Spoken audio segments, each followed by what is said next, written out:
Olá, Pedro. Olá, Mia. Bem-vindos ao podcast Inspiração para uma Vida Mágica. Bem-vinda, Mia. Bem-vinda, Pedro. Estás bom? Bem-vinda, Pedro. Bem-vindo, Pedro. Eu sei. Em sueco não é preciso concordar, fazer concordância. Quer dizer, não esta concordância. Bem, não vamos falar sobre isso. Não, eu também estava aqui com a mente um bocadinho dispersa quando te sentaste aqui ao meu Sim. lado. Portanto, peço desculpa, agora estou aqui com presença. É que plena. eu nos últimos dias tenho voltado outra vez a dedicar um pouco da minha atenção e do meu tempo à aprendizagem da bela língua sueca. Pois é. Sim, que é uma língua bastante inútil de aprender, ou melhor... Inútil para quem não tem familiares suecos, certamente. Sim, porque Ou não há ligação assim muitos sítios no mundo onde se fala sueco, não é? Mas eu acho que podes impressionar muita gente Sim. com dotes de sueco. Sim, mas se as pessoas não falarem sueco, eu posso dizer qualquer coisa assim com um sotaque e parece que é sueco. Está bem. Bom, hoje sou eu que trago aqui um tema. Queres entrar já no tema? Quero entrar já no tema. Então, posso? Podes? Ou queres dizer mais alguma coisa sobre Não, isso? quero ouvir o tema. Se calhar a metáfora das línguas vão ser útil hoje durante a nossa conversa. Olha, sabes aquela imagem que às vezes circula ali quando se fala em percepções? Que é olhas primeiro, provavelmente vês um vaso e olhas mais um bocadinho, vês duas silhuetas, duas caras olhando uma para a outra. Sim. Sabes que este é o vaso de Rubin? Rubin? Quer dizer... Rubin era um psicólogo e fenomenólogo dinamarquês. Sim.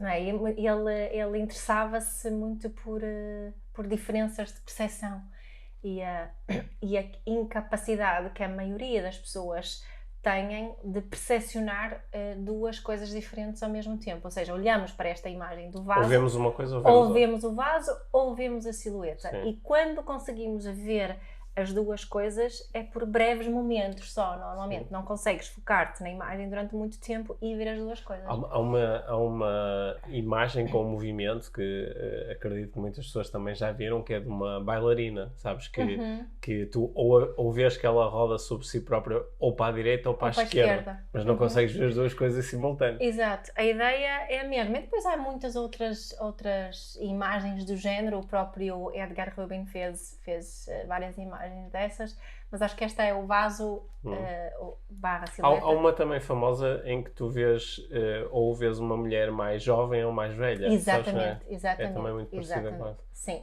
vês uma velhota mesmo, ou uma mulher assim nova que olha assim um bocadinho para trás, com boné. Acho que acredito que são imagens que muitas pessoas que nos estão a ouvir já viram. Se por acaso não viram, podem só pesquisar vaso de Rubin, R-U-B-I-N, e encontram da silhueta e do vaso. Então, porquê que eu pensei nisso? Porque estas teorias de percepção falam-nos de uma coisa que é a complexidade integrativa. Ou seja, a nossa capacidade ou não de vermos duas coisas como verdade e não apenas uma ou outra. Eu tenho pensado nisso porque tem havido assim umas discussões ultimamente sobre a moderação. Algumas pessoas a dizerem que precisamos de ser mais moderados e não tão polarizados, e outras pessoas a falarem contra a moderação, achar não temos que assumir uma posição e que a moderação não nos leva ao lado nenhum. E nós também temos falado sobre isto, o que é ser moderado na realidade. E lembrei-me disto porque estava a ouvir umas coisas que falava desta imagem de Rubin e esta complexidade integrativa. Portanto, era sobre isso que eu gostava de falar hoje, sobre, no fundo, o que eu quero vender é a importância dessa capacidade de conseguirmos ver duas coisas como verdade ao mesmo tempo, e que isso pode realmente ser útil para tomarmos decisões melhores para todos. É engraçado, estás a falar sobre isso, porque num dos últimos cursos presenciais que eu fiz, lembro-me de estar a conversar com alguns alunos e eles me estavam a dizer que achavam que aquele curso era ótimo, que toda a gente devia fazer aquele curso e que aquele curso devia chegar a toda a gente, e porque é que eu não fazia coisas para ter ainda mais alunos e ter, se calhar, cursos com centenas de pessoas em vez de ser com dezenas de pessoas. E eu estava-lhes a dizer que havia, embora os cursos em si não tenham nenhum requisito, não tens de ter nenhum tipo de estudo prévio para fazeres um curso de coaching ou neuroestratégia, mas estava-lhes a dizer que, nomeadamente para fazer um curso de neuroestratégia, há uma espécie de um requisito que eu tento provocar através das coisas que escrevo nas redes sociais. Crias um pré-requisito. Há um pré-requisito. O pré-requisito é tu seres capaz de entender paradoxos e susteres em simultâneo duas ideias que parecem paradoxalmente opostas. Né? E isso acho que é um requisito de pensamento. E quando nós somos capazes... Agora, eu nunca tinha feito esta ligação com esta imagem do vaso de Rubin. Mas se tu não fores capaz de olhar para uma imagem, pensar sobre um assunto, não é? ter uma conversa, e se não fores capaz de, simultaneamente, susteres a ideia de que nós podemos estar ambos certos, embora tenhamos opiniões contrárias, não é? Ou há muitas formas de olhar para este assunto e elas são igualmente válidas. Se tu não fores capaz de fazer isto, se só conseguires olhar para as coisas de uma forma, não é? Há o certo e há o errado, há o verdadeiro e o falso. E isto torna muito difícil tu aprender certas coisas, como neuroestratégia, não é? E torna muito difícil nós termos conversas com pessoas que têm opiniões diferentes das nossas, né? E talvez torne até difícil entender esta ideia de moderação que tu estás provavelmente aqui a propor. Né? Nós vamos falar um bocadinho mais sobre isto e vamos entender se por moderação ambos entendemos a mesma coisa ou se temos aqui ideias diferentes. Há quem diga, não é, que biologicamente essa complexidade integrativa ou essa capacidade de manter mais do que uma verdade ao mesmo tempo não é promovida. Biológico, é tipo, não é, para nós pertencermos a um grupo precisamos de, não é, de ter uma narrativa comum. De ter uma narrativa em comum com uma verdade, que isto cria mais coesão e que isso nos mantém juntos, e quando há alguém que sai fora, que é o grupo que te cai todo em cima. Mas parece-me que isto é assim uma daquelas funções que já não nos serve, um bocadinho como quando se fala em mindfulness, disse muitas vezes, ou fala-se, por exemplo, do stress ou de algum medo ou ansiedade, que são mecanismos muito antigos, que nos serviam quando vivíamos uma vida mais selvagem, quando havia perigos reais, não é? Quando era preciso lutar ou fugir e não conversar, como talvez seja mais hoje em dia, não é? A verdadeira capacidade de conseguir comunicar e não fugir, lutar, tanto como era, mas que estas programações muito antigas atrapalham-nos nos nossos relacionamentos e no nosso dia-a-dia hoje em dia. E parece-me neste campo é um bocadinho parecido, que este drive de pensarmos igual, que já não, na sociedade em que nós vivemos hoje em dia, que já não nos serve. Faz sentido isso? Para nós progredirmos enquanto grupo e enquanto sociedade, o debate de ideias é essencial, não é? É essencial, e a prazo garante-nos um progresso mais interessante do que se não houver debate de ideias, não é? Porque sem debate de ideias, algumas das coisas em que nós acreditamos enquanto grupo, não é, vão-nos fazer inevitavelmente chegar a treinar tipo de limite, não é? Toda a ideia nos leva até a um limite. E depois para transpormos o limite temos que conceber coisas diferentes daquelas em que nós acreditávamos antes. Exato. E sem debate isto torna-se muito difícil, não é? Sem debate, não sei.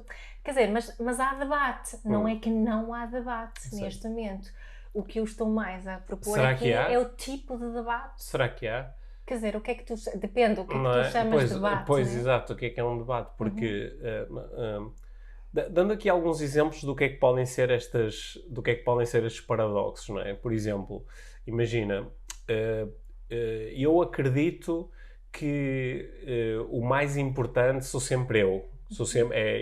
Eu tomar as minhas decisões, eu zelar pela satisfação das minhas necessidades, eu só posso contar comigo, é comigo que eu posso realmente contar e é em mim que eu tenho que me focar, porque eu sou a única coisa que eu controlo, não é? E imagina que do outro lado tu dizes que não, o mais importante é o grupo, o mais importante são as interações, o mais importante são as relações, o mais importante é a comunidade. Aqui a proposta é, se nós conseguirmos lidar com paradoxos e suster em simultâneo duas ideias contrárias, nós podemos dizer, sim, às vezes o mais importante sou eu, mas às vezes o mais importante é o grupo.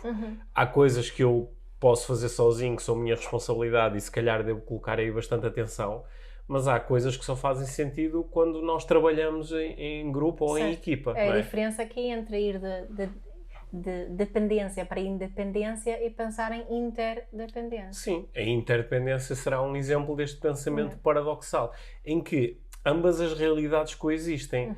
Coexiste a realidade de há coisas que eu controlo e foco-me nelas e elas só dependem de mim e eu assumo total responsabilidade por elas, e também há outras coisas que interagem com estas, que não dependem só de mim, em que eu dependo dos outros, em que necessito de interagir com os outros, etc, etc. Quando nós não temos esta capacidade deste pensamento paradoxal, nós temos tendência a focar-nos só numa destas coisas, não é? E é por isso que nós às vezes, sei lá, entras nas redes sociais e podes olhar para um perfil e dizes que engraçado, esta pessoa está fechada só num campo. Pode ser num campo da ideologia política, pode ser num campo destas crenças sobre a natureza humana. Por exemplo, um debate que é muito comum em várias áreas da interação humana é o debate sobre se o homem é inerentemente bom ou é mau. Não é? E se nós formos capazes de suster pensamento paradoxal, dizemos, talvez o homem seja bom e mau simultaneamente. Não é? E, só que este é um pensamento que parece que te dificulta a tomada de decisão. Porque se eu acreditar só numa destas coisas, as coisas ficam mais simples. É o tal pensamento preto ou branco, não é? Ou é uma coisa ou é outra. E a partir do momento em que eu tenho uma destas crenças, parece-me que tudo é mais simples. Se eu acreditar que não, os outros são perigosos, eu tenho é que me defender a mim próprio, de repente é mais fácil tomar uma série de decisões. Só que depois isto bate certo com a realidade, ou a realidade tende de facto a ser complexa e tende a ter muitas destas realidades no fundo a coexistirem. Não é? Porque muitas vezes este pensamento mais extremado, aquilo que tu poderias chamar de um pensamento polarizado, em que é isto que está certo e tudo o resto está errado. Bom, eu acho que o verdadeiro problema do pensamento polarizado é que ele não funciona. Eu tenho que o forçar em cima da realidade. Exato. O pensamento polarizado nunca pode ser 100% verdade na mesma, não é? Não, por isso é que eu fico tão zangado e por isso é que tenho que o forçar tanto. E lutar tanto por ele. E tenho que fazer dele uma grande bandeira e tenho que andar a procurar convencer ou impor o meu pensamento a outras pessoas. É porque ele genuinamente não funciona em muitas situações. Não é? Aliás, se ele funcionasse na maior parte das situações, nem sequer havia grande problema à volta disto, não é? Nós não andamos, sei lá, não andamos a discutir umas pessoas acreditam que o ser humano respira, mas outras pessoas não acreditam que o ser humano respira, não é? Que raio de polarização seria esta? Não é? Não, porque é que isto não é um tema de discussão? Porque é uma das áreas onde parece que nós temos uma realidade partilhada. Agora, respiramos bem ou respiramos menos bem? Ok, aí já pode começar a surgir alta divisão. Que tipo de treinos de respiração posso fazer ou não posso fazer? O que é que está certo, o que é que está errado? Mas as discussões normalmente andam muito... Estas discussões polarizadas normalmente andam muito à volta de coisas abstratas, que são difíceis de especificar. Daí podermos viver estas realidades que não são partilhadas do género. Eu acredito que as pessoas são inerentemente boas e até consigo dar uma série de exemplos que validam a minha... e outra pessoa acredita são más? Pode dizer o contrário e pode até encontrar casos muito parecidos com os meus, ou às vezes até usa o mesmo caso para justificar ou validar a sua opinião que é contrária à minha. No outro dia ouvi uma história muito gira, contada por uma senhora que era alcoólica e procurou os Alcoólicos Anónimos e conheceu lá uma senhora que basicamente a salvou a vida. E enquanto a senhora que estava a contar a história estava internada, essa amiga tomou conta das finanças e das coisas dela.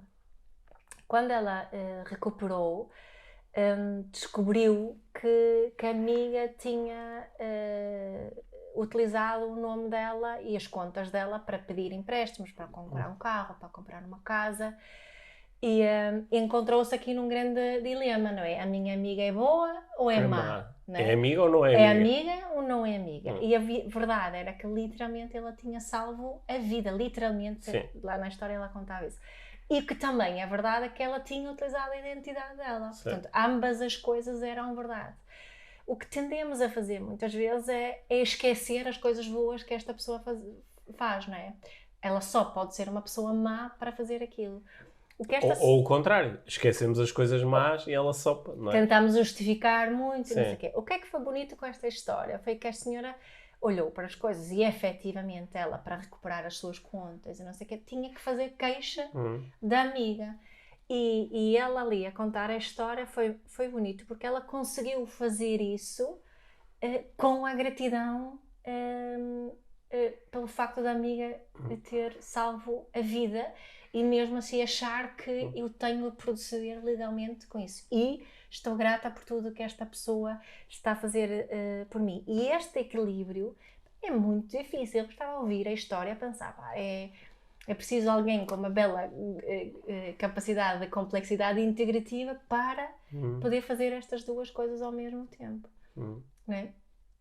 Mas é isso que estás a chamar de moderação? Moderação é conseguir... Eu não estou a chamar isso moderação. Okay. O que eu acho que é uma alternativa àquilo que muitas vezes se chama de moderação. Sim, o que é que normalmente acontece, por exemplo, num relacionamento romântico, não é? Se eu não tiver essa capacidade de percepcionar a realidade como sendo complexa e de percepcionar também os relacionamentos como sendo complexos, o que acontece? Inicialmente, numa fase inicial do relacionamento, tu és uma pessoa perfeita, és incrível, tudo que tu... mesmo os teus defeitos são tão fofinhos, não é?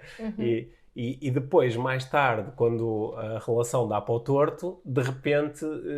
esquece tudo o que estava para trás. Detesto tudo na outra pessoa. Nem valeu a pena o investimento que eu fiz na relação. Sério, né? Porque, mas foi tempo perdido. Sim, porque tenho dificuldade em suster as duas coisas, exato, não é? Mas nós, por exemplo, tu conheces muitas pessoas que tiveram, até podem ter tido relacionamentos amorosos longos e que depois terminaram, mas como têm esta capacidade, continuam, por exemplo, a conseguir relacionar-se com outra pessoa e conseguem na mesma aceder às coisas boas que aconteceram, mas também às coisas más e conseguem olhar para a outra pessoa e ver, olha, há tantas coisas que eu gosto em ti e também há coisas que eu não gosto. E que se possa fazer isso em paz. Sim. Não é? Que sim. foi essa história me trouxe ali um bocadinho esta ideia de que eu posso tomar esta decisão em paz. Não é? Apesar desta pessoa ser a pessoa que me salvou a vida, também fez isto e faz sentido haver consequências legais. Até estou aqui a pensar como isto é tão importante de considerar em relação a nós mesmos, em relação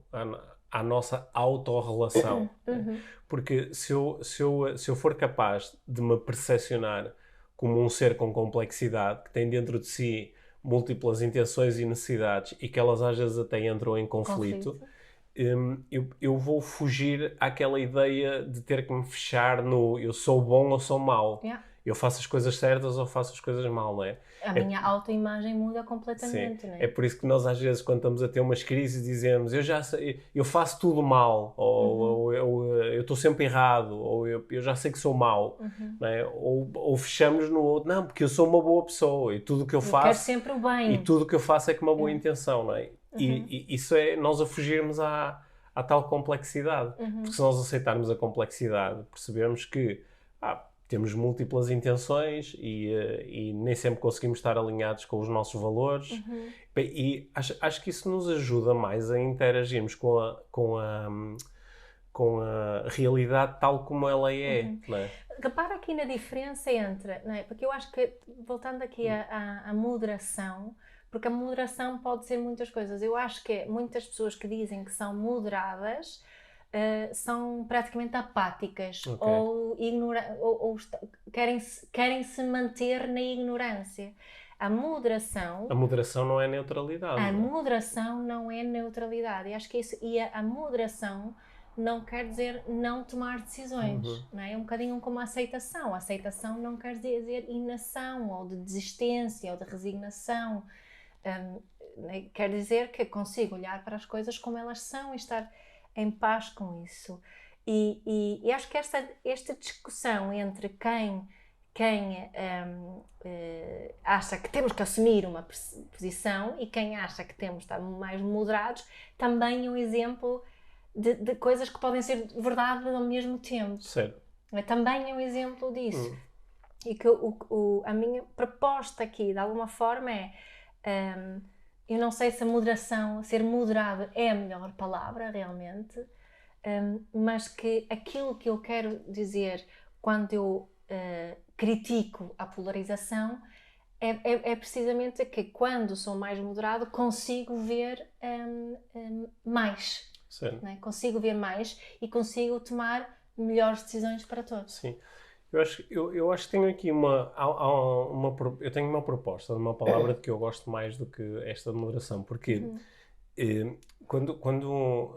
olha, uma utilização que nós fazemos habitualmente da palavra, não é? Dizem, Mia, acho que deves comer de uma forma mais moderada, ou se calhar é importante fazer exercício físico, mas de uma forma moderada. Ou, ok, podes ajudar as outras pessoas, mas com moderação. Que é, moderação aqui aparece muitas vezes como um sinónimo de menos. Faz isso, mas menos. Né? E eu acho que é por isso que nós às vezes temos... algumas pessoas faz-lhes alguma espécie a palavra moderação. Porque quando se pensa em alguém moderado, por exemplo, alguém que é politicamente moderado, é alguém que não se envolve tanto, alguém que não entra tanto na discussão, que fica mais resguardado, ou seja, que faz menos, que se envolve menos. Não é? Alguém que é moderado quando há conversas em família. Não é? Alguém que se calhar... Evita o conflito. Sim. Não que seja este o significado da palavra, certo, mas acho que é muito... essa é a associação que temos, não é? Certo. É isso. Certo. E eu acho que, por exemplo, eu lembro-me que quando eu estou a dar cursos de comunicação, muitas vezes falamos dos estilos comportamentais. Muitas pessoas aqui que ouvem o podcast já ouviram falar do modelo laser e daquelas 4 estratégias de comportamento. E é muito comum alguém depois de aprender aquilo dizer, então o ideal é nós estarmos no meio, não é? Que é como quem diz, sermos moderados em relação a isto, que é, nem sermos muito uma coisa, nem sermos muito outra. Isso parece ser o ideal, não é? E a proposta que eu faço não é essa. A proposta não é sermos moderados, a proposta é sermos flexíveis. Certo. Porque eu, enquanto flexível, eu posso estar no meio, mas também posso ser muito de uma coisa ou muito da coisa oposta. E eu acho que aqui, se calhar... Flexibilidade é uma melhor palavra. Pode ser melhor do que flexibilidade, acho que é o que descreve esse conceito, não é? De complexidade. Embora flexibilidade depois traz-nos outro problema. Por exemplo, se eu disser assim, imagina numa discussão política muito entre esquerda e direita. E eu sei, eu sou flexível. Flexível parece que é um tipo que às vezes é para o lado, outras vezes é para o outro, e que vai um bocado... Que não assume posição. Não assume posição, ou vai um bocadinho ao sabor da maré, ou muda muito facilmente de posição. Certo. Mas se excluirmos essa conotação assim mais pejorativa, se olharmos para... Uma flexibilidade assertiva. Talvez pudesse, não sei, acho que é uma... Estava só a pensar que a expressão podia ser para complementar aqui, para não haver o risco de ter essa interpretação, não é? Porque, como eu propus, não quer dizer que não se tome decisões. Certo. Porque aquilo que olha, eu agora nos últimos dias tenho estado a assistir aos debates dos líderes dos partidos candidatos às eleições para a Assembleia da República. e tem havido debates mesmo muito interessantes, sem especificar aquilo que gosto mais ou gosto menos, mas tem havido alguns debates muito interessantes. E normalmente o que é que faz com que um debate seja mais interessante? É essa capacidade de alguém faz uma proposta e do outro lado alguém comentar essa proposta à luz da proposta em si, não à luz se isto vem do seu partido, então isto é uma estupidez. Ou se isto é, se é esta pessoa que está a propor isto, então eu nem sequer posso discutir isto e tenho que imediatamente assumir a posição contrária. Ser flexível é poder às vezes considerar propostas que até podem ser ditas radicais, no sentido que vêm... Outro do oposto ideológico. Sim, mas podem ser radicais no sentido em que, por exemplo, sei lá, estás a discutir impostos, não é? O que é que eu estou a dizer radical, não ideologicamente radical, mas radical, por exemplo, se eu disser os impostos a partir de agora são 0, isso é radical. Se eu disser os impostos a partir de agora são 100%, tens que entregar todo o dinheiro que tu ganhas, isso é radical, ok? Se tu fores flexível, tu não descartas isto só por ser radical. Certo. Tu dizes, deixa-me pensar sobre isto, deixa-me entender as consequências. E depois vais comentar à luz do teu pensamento à volta daquilo. Não é? Neste caso, ser moderado não é dizer, entre 0 e 100 vamos então ter 50. Vamos ter impostos que não são muito altos nem muito baixos. Não é? Aqui o ser moderado é moderado no sentido em que conseguimos pensar... Espera lá, o que é que nós queremos, não é? Qual é a intenção por trás disso e quais são as necessidades que estamos a procurar satisfazer. Certo. Podemos pegar em qualquer ideia e torná-la objeto da nossa atenção e do nosso raciocínio. Deixa-me pensar sobre isto. Se calhar esta opção, sendo radical, é aquela que faz mais sentido. Sim, o ser moderado não é chegar a um compromisso no meio. Certo. Não é essa... Certo. Ser flexível também não é isso. Sim, porque repara o que é que muitas vezes acontece. Muitas vezes, como a discussão está polarizada, não é? Portanto, o que é mais importante? O ambiente ou a economia? A partir do momento em que eu polarizo isto e parece que ou vou só tomar medidas que favorecem o ambiente e não quero saber da economia, ou tomo só medidas que favorecem a economia e não quero saber do ambiente, a pessoa que aparece no meio dizendo eu sou moderado, não é?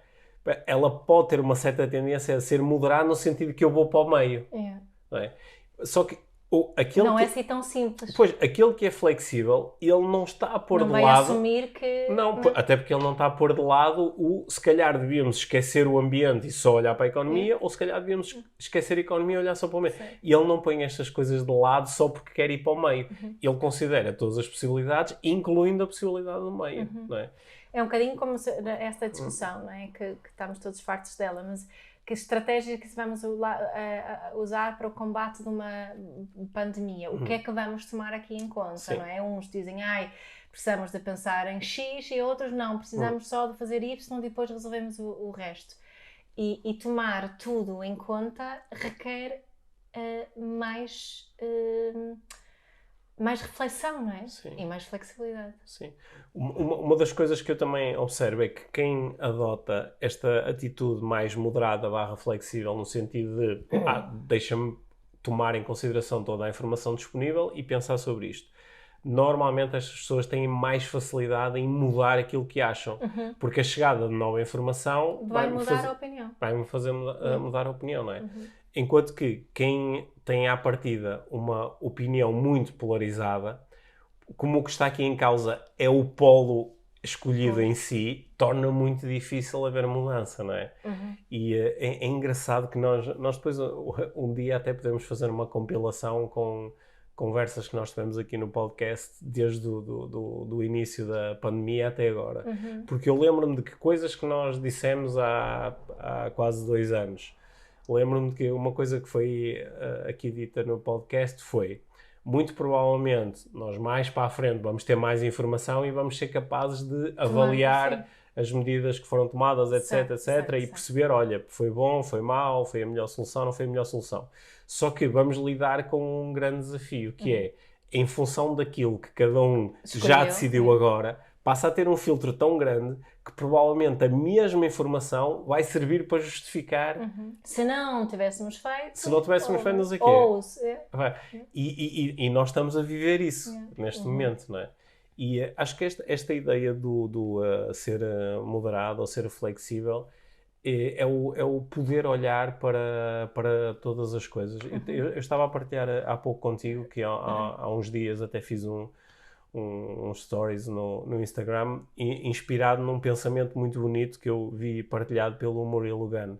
Não é um pensamento original dele, mas ele partilhou e eu achei muito bonito, né? Em que ele estava a dizer que mais importante do que em vez de eu dizer quero ter razão, que me leva muito a procurar estes polos e fechar-me neles, é mais interessante dizer eu quero estar do lado da verdade, não é? Sabendo que a verdade é subjetiva. Porque isto ajuda mais eu ao passar de uma opinião para outra opinião, eu não estou a passar de um polo para o outro. Eu estou a seguir aqui aquilo que me parece ser neste momento a verdade. Sendo que esta da verdade, agora falando na pandemia, tem sido utilizada para representar um polo, não é? Não é? Os pela verdade. Não é? E não é bem essa pela verdade que tu queres dizer neste momento. Não, é pela verdade. A verdade a que eu consigo chegar agora de acordo com os factos que tenho disponíveis. Não é? Mas não é uma verdade ideológica ou não é uma verdade contra outras verdades. Não. Quer dizer, não é uma verdade contra outras opiniões. Não é? Sim. E nós estamos aqui a falar de coisas muito grandes, mas eu acho que cada um de nós pode transportar isso para dentro da sua casa, para dentro da sua família ou para dentro de si mesmo, não é? Para discussões que nós temos sobre devíamos comprar aquela casa ou aquela outra, não é? Devíamos mudar de carro agora, sim ou não é? Devemos um de nós devia trabalhar menos horas para estar mais tempo com a família ou não? Estas discussões que nós temos, não é? As discussões com que tu muitas vezes acabas a lidar quando estás a falar na área da parentalidade, entre, por exemplo, eu acho que devemos educar os nossos filhos desta forma e tu achas que é daquela forma. Podem ser essas pequenas que são muito grandes para nós, mas são pequenas assim quando comparadas com os grandes assuntos que estávamos a discutir. E nós podemos perceber como é fácil nós muitas vezes aí ficarmos fechados nos polos e o que é que aconteceria se nós fôssemos mais moderados / flexíveis, que é, olha, de acordo com os dados que eu tenho neste momento, acho que é isto.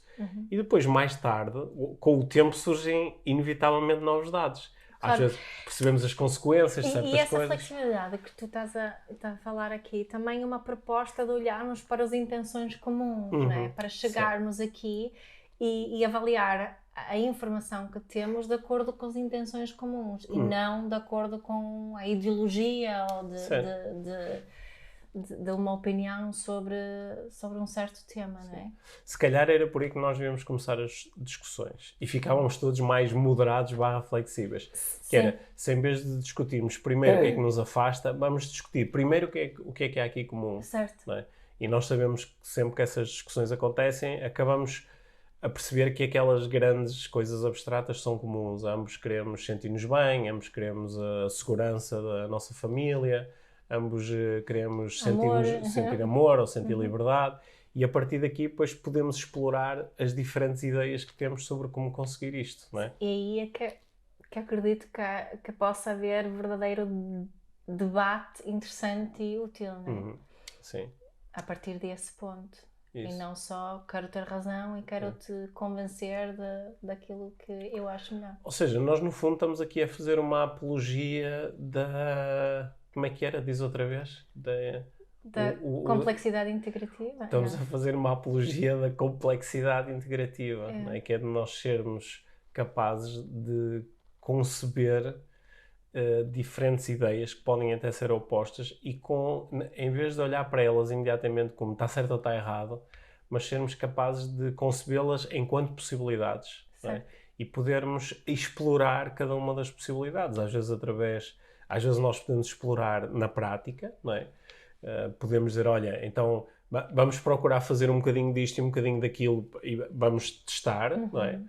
Às vezes conseguimos fazer experiências, não é? Então vamos fazer desta forma e daquela forma e vamos medindo resultados para ver o que é que se torna mais interessante. Um bocadinho um approach mais científico. É um approach mais científico. Às vezes é difícil fazer isto se não apenas através de experiências mentais, que é vamos pensar sobre isto e à luz do conhecimento que temos vamos procurar criar aqui camadas. Se isto acontecer, depois em princípio acontece aquilo, depois acontece aquilo, depois acontece aquilo, que uma experiência mental bem desenhada muitas vezes já nos dá uma indicação do que é que iria acontecer na prática. Não é? Nós, no fundo, estamos aqui outra vez a falar de neuroestratégia, de pensar bem, de pensamento científico. Não é? Estamos a ir outra vez para aí. Será que é aquilo que nós temos falado, pensamento moderado ou flexível, é no fundo isto, não é? Eu acho que é isso. Sim. Para mim, acho que isso tem tornado assim uma coisa muito importante, porque eu tenho um histórico de paixão pelas grandes questões e por justiça e por... Um histórico ativista. Um histórico muito ativista mesmo, a vender a minha verdade e achar que aquilo que eu acho é o melhor, né? E tenho sentido que o meu movimento, durante estes últimos 10 anos, diria eu, é um movimento para um moderado. Mas atenção que o moderado pode ser altamente ativista. É aí que eu ia chegar. Certo. E mesmo sendo mais moderada, não me considero menos ativista. Era isso que eu queria... Lá está, parece um paradoxo, ser moderado e ativista. Mas é deste paradoxo que nós estamos aqui a falar. Bom. Sim. E também sei que pode ser frustrante, não é? Então o que é que eu faço com isso? E agora? Como é que eu tomo uma decisão assim? Pensas sobre as coisas, sobre a situação, contemplas a informação que está disponível, fazes perguntas sem estares ligada a uma ideia pré-determinada, não é? Porque eu tenho preconceitos em relação a uma série de coisas. E quando eu entro na situação armado do meu preconceito, há certas coisas que eu nem reparo, ou há coisas que eu reparo mas ignoro, não é? Porque tenho uma certa... É o viés de confirmação. Eu vou reparar nas coisas... O viés de confirmação está totalmente ligado a esta discussão também, não é? Sim. Bom, olha, sugestão aqui de final de conversa.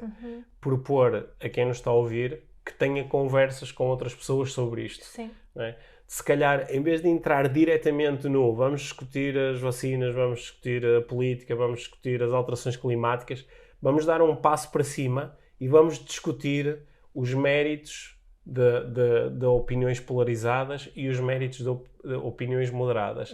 E se calhar, no meio dessa discussão, começamos a aprender mais sobre como é que nós podemos olhar para as coisas e como é que podemos conversar sobre as coisas. Como é que podemos conversar? Porque sem isto não há conversa. Nem há debate. Não há verdadeiramente um debate. Há uma série de monólogos. Debate-bocas. É uma série de monólogos onde quem fala mais alto fica todo contente, mas não há... Porque quando há um bom debate, há mudança. Normalmente, num bom debate, ambas as partes mudam alguma coisa com o debate. Aprendem alguma coisa com aquilo que apareceu do lado contrário. Não é? Concordo. É isso que normalmente acontece aqui com as minhas conversas contigo. Eu saio de cada episódio um bocadinho diferente. Certamente, também eu. Sim, este é um tema que eu acho que vou continuar a pensar sobre isto. Fiquei muito com esta história da senhora ex-alcoólica, é assim que se diz? E a amiga dela. Tantas coisas na nossa vida que têm essa estrutura. Amiga que fez tão bem e fez algumas asneiras também. Como todos nós, não é? Na verdade. Sim. Bom, isso, vejo, né? É isso. Partilhem connosco o que é que acharam sobre esta conversa e o que é que acham sobre o tema em particular, ok? E se tiverem sugestões de outras palavras que nós podemos utilizar em vez de moderado ou flexível, porque há outras palavras que podemos utilizar, quem sabe... Agradecemos. Inteligente era uma boa palavra.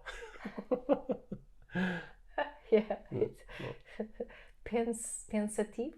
Sim. Ponderado. Sim. Ponderado também pode ser... Ok, o exercício não era para nós, é para quem nos está a ouvir. Mas é só para estimular o exercício. Obrigada, Pedro. Sim, obrigado, Mia. Até à próxima conversa.